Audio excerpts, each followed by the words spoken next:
Hi, everyone, and welcome to today's conversation with Elliott Ferguson, President and CEO of Destination DC.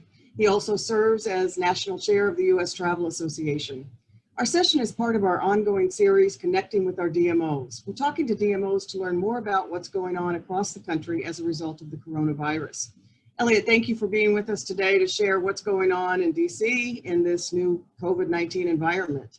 DC is certainly a huge attraction for visitors from around the world, both business and leisure, and it's clearly taken a toll on travel to the U.S. and I'm sure DC. You know, Lisa, it's a pleasure to see you as always. I wish it was in person like the last time I saw you, but to your point, you know, things are so different, and what's happening with this pandemic is happening globally and clearly affecting our destination. I was just on a call earlier with folks from Brazil and Israel and Denmark and a couple other countries, and we're all kind of talking about different levels of recovery. So I'm happy to be able to share some information. Well, we look forward to hearing that, and especially our inbound operator members. We've had a number of them talking about their clients, their international clients, really anxious to resume travel to the U.S., which is good news, but they want information. Even though they're not coming now, they still want to know what's happening right now in the United States. So we've been taking them to the source. So we'll just start with the basics, I think.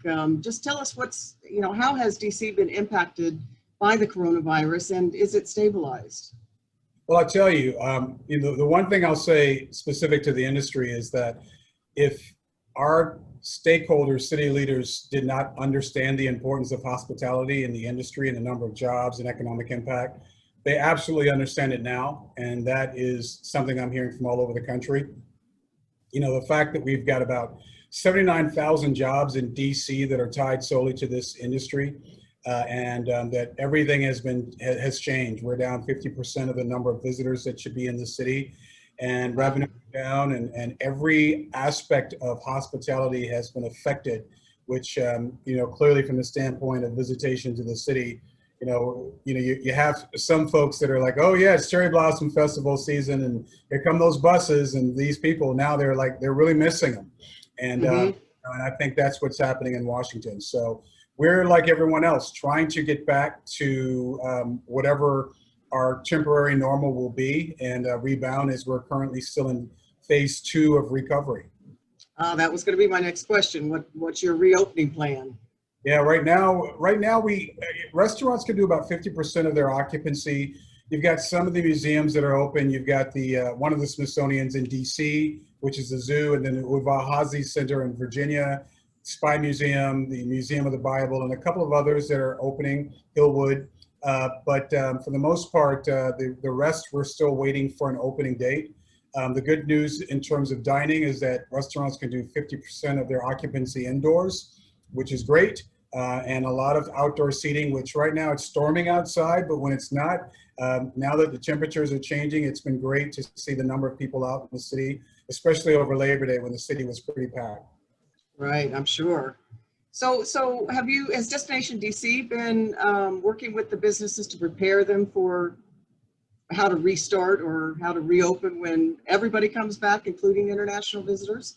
You know, Lisa, we're doing the best we can. I mean, I think the reality is that we're the sales and marketing arm for Washington, D.C., and so we're sharing information from the mayor's office. Everyone's paying attention to what's happening.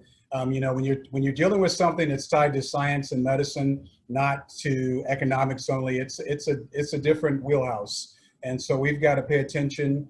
The most important thing, and the thing that I appreciate the most, is that Washingtonians are wearing masks, and establishments in Washington require people to wear a mask. And I know that there are different opinions about it. I'd like to think the overwhelming majority of people understand the importance of wearing one. But coming to the city, outside of physically being outside and being able to socially distance, people are paying attention, and they're adhering to the policies, indoors especially. That's very good to hear. How are you communicating what's happening with the travel trade? You were talking to people all around the world today. Are you talking to some of the international clients and partners to see what they're thinking and what their clients are thinking? You know, Lisa, part of your last question is what are we doing and how are we communicating? Our big marketing outlook meeting, which is our annual opportunity to talk to our stakeholders as to what and how we're going to present promote DC was last week. And like everything, it was a pre-taped and pre-recorded and gave us a chance to talk to a lot of stakeholders, but also have customers on during the Marketing Outlook meeting. So not only that, but just as early as yesterday, we did a virtual brunch in Mexico with meeting planners. So we're doing unique and different things to make sure that they are in tune with what we're doing.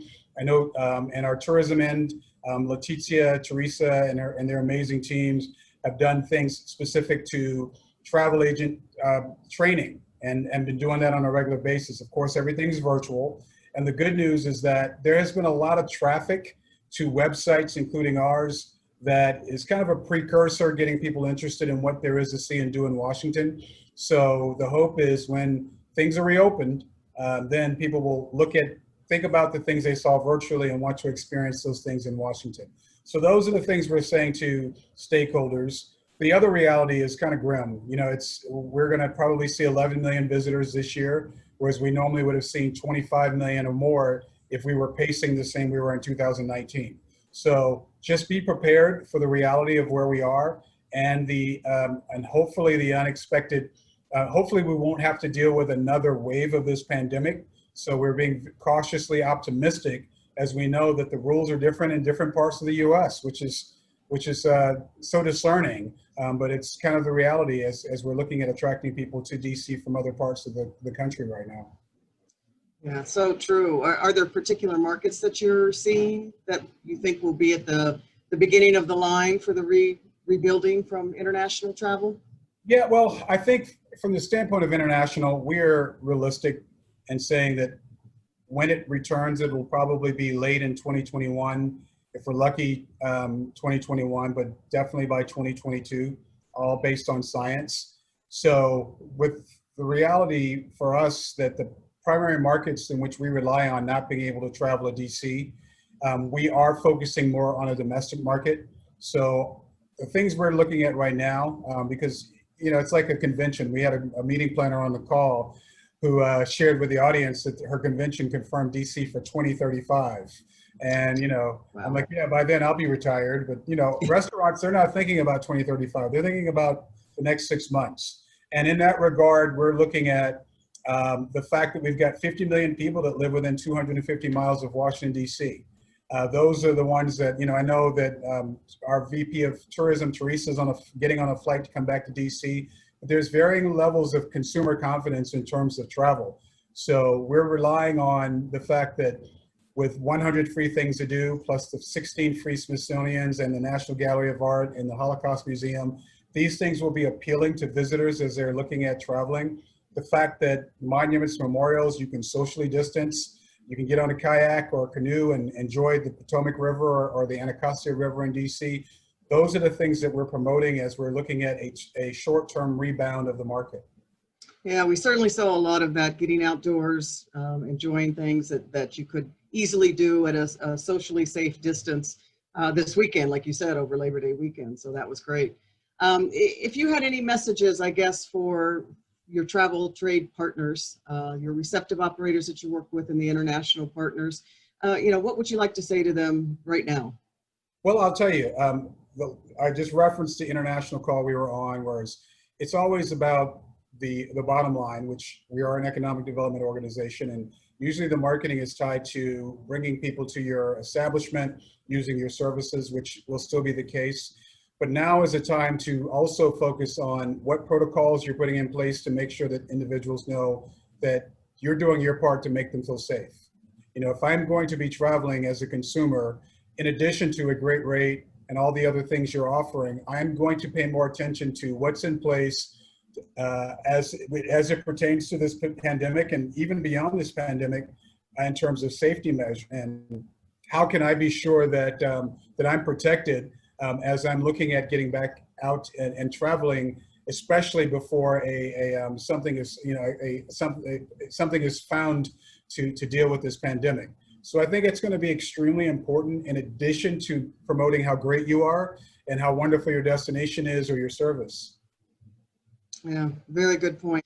Well, thank you so much. We appreciate your time and your commitment to bringing international visitors back to the United States as soon as possible. Wish it was sooner, but like you said, we'll have to just wait till the science allows us to have international visitors back in our country. Absolutely. So, go Yeah, ahead. I will say, Lisa, that, in that regard, we are still very much so actively involved in those international markets. We realize that it was competitive before. It's going to be even more competitive as countries are going after the same travelers. And so the same comment I made about safety, we're going to have to do a better job at making sure that travelers from international destinations feel safe.